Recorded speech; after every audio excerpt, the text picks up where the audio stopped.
Hi friends, வாங்க இது போல் chicken குழம்பு வைங்க. ரொம்ப டேஸ்ட்டாக சூப்பராக இருக்கும். குக்கர் எடுத்துகிட்டு தேவையான ஆயில் போட்டு ஸ்பைசஸ்லாம் ஆட் பண்ணிக்கோங்க. ஆட் பண்ணதுக்கப்புறம் 2 ஆனியன் கட் பண்ணி மிக்ஸி ஜாரில் போட்டு பேஸ்ட் மாதிரி ஆட் பண்ணிக்கோங்க. இஞ்சி பூண்டு பேஸ்ட்டு ஆட் பண்ணிக்கோங்க. 2 தக்காளி கட் பண்ணி மிக்ஸி ஜாரில் போட்டு அரைச்சி அதே ஆட் பண்ணிக்கோங்க.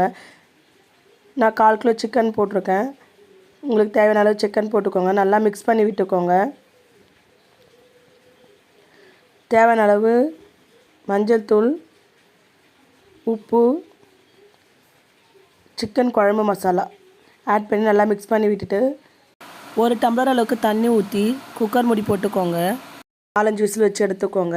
எடுத்ததுக்கப்புறம் கொஞ்சமாக தேங்காய், ஒரு 4-5 முந்திரி, கொஞ்சமாக சோம்பு இதெல்லாம் போட்டு மிக்ஸரில் பேஸ்ட்டாக அரைச்சி ஆட் பண்ணிக்கோங்க. ஆட் பண்ணதுக்கப்புறம் கொஞ்சமாக கருவேப்பிலை ஆட் பண்ணிக்கோங்க. ஒரு 5 மினிட்ஸ் நல்லா கொதிக்க விட்டு இறக்குங்க. அவ்வளோதான். கிரேவி பூரி, இட்லி, தோசைக்கெலாம் ரொம்ப டேஸ்ட்டாக இருக்கும் ஃப்ரெண்ட்ஸ். செஞ்சுட்டு கமெண்ட்ஸ் கொடுங்க. தேங்க்யூ.